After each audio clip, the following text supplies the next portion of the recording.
That one's pretty easy. This is your summer vacation. If you weren't ambitious, most of you would be on the couch or at the mall. You wouldn't be at an ice rink doing what you're doing today. Okay? But the thing that goes with ambition is you have to say out loud what you want to accomplish and what your goals are. You have to let your parents know. You have to let your friends know. You have to write it down. You have to put it somewhere where you see it every day. Ambition isn't just, yeah, I would like to. Ambition is moving towards that and doing some things, okay, like being here. But the goals part and having your parents know what you want to do is important, because when you're sitting on the couch and you should be shooting pucks, if your parents know you want to do something, it's important to have people around who support you. 2, access to facilities. One of the things that we started to do right away when I got in there was we started to offer summer school. One of the reasons we offered summer school was so that our players could stay in town and train and skate. Because a lot of kids would go home in the summer for 3 months. They wouldn't be able to go to a rink. They wouldn't have a strength coach or even access to a decent gym for them to do some things. Okay? So you have to be able to get on the ice, specifically with hockey. And you have to have the ability to get to a gym and have access to some equipment to do what you need to do. So 3rd,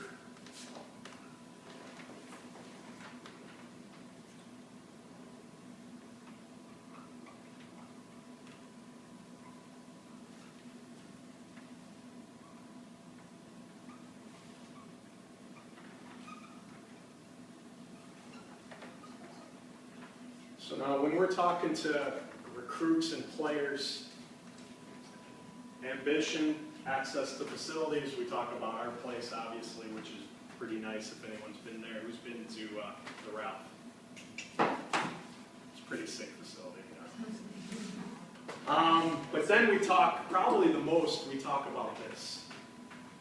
So now when you read the Talent Code by Daniel Coyle, he will tell you that it's one thing to have access to facilities, it's one thing to have the ambition and want, but if you don't know how to get there, if you don't know what it takes, or have someone telling you what to do and correcting you and teaching you, it becomes very difficult. So, and then Daniel Coyle will talk about your coach needs to be a little bit scared. It shouldn't be someone who's buddy-buddy and who, like, you joke around with. It should be somebody who's a little bit intimidating and who will push you in a positive, not demeaning way, to be better and hold you accountable. Okay?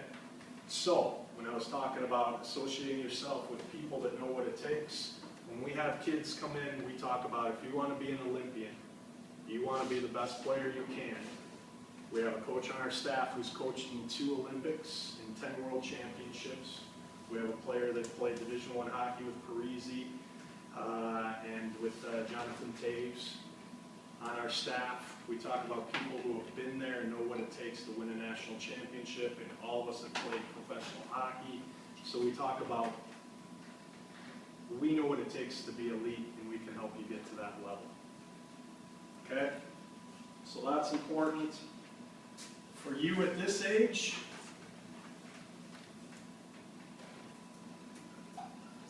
this is probably the biggest and the hardest one.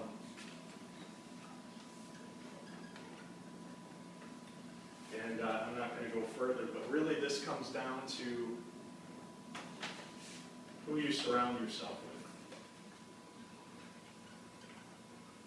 So it's not a surprise that a lot of players that we have, if their dad played, if their mom was an athlete, if they're a hockey family, their brothers played, their siblings, generally those kids do really well, because what are they talking about at the table? They're talking about the game. They're watching the game together. They're passionate about going to the rink. They'll have an ice rink in their backyard. They are in a family structure that supports it. So now, if you're an athlete and your parents are like, why do you play? I just don't want to take you around. It becomes hard to reach the next level and be elite. If your parents aren't willing And you should thank them for the way they drive you around and buy you stuff, by the way. It goes a long way. If they're not willing to do that, it makes it really hard on you, doesn't it? So it's important that you have the support of your family, that they're willing to do some of those things for you and sacrifice a little bit so you can have some of those opportunities. But most importantly, it comes down to that. In the time that I've been coaching, I always find it very interesting that some programs at the development level do very well year after year after year, and some don't, regardless of talent. I'm always very interested. There's certain little towns that pop up, and all of a sudden there's 5, 6 players that are really good and will play at a high level, and then it goes away. And what that comes down to is, if your friends, when you say, hey, I'm going to go skate, or hey, I'm going to go to a camp, and they think you're crazy, and they say, no, blow that off. You don't need to go train. You don't need to go lift. Let's go to a movie.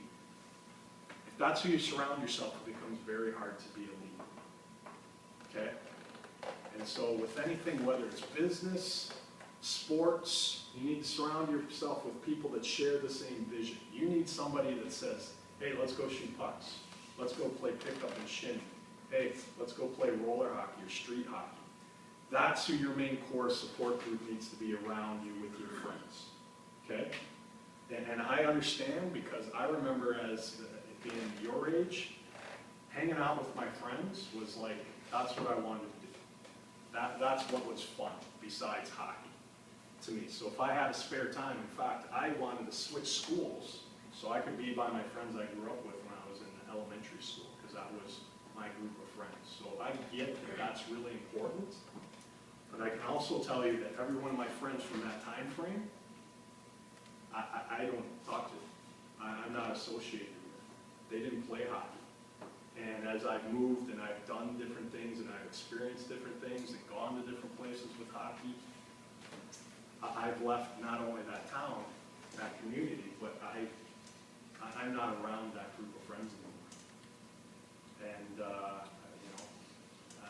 that's just part of the gig. Those are some of the sacrifices you need to decide if you're willing to make to reach that level and be elite. So lastly,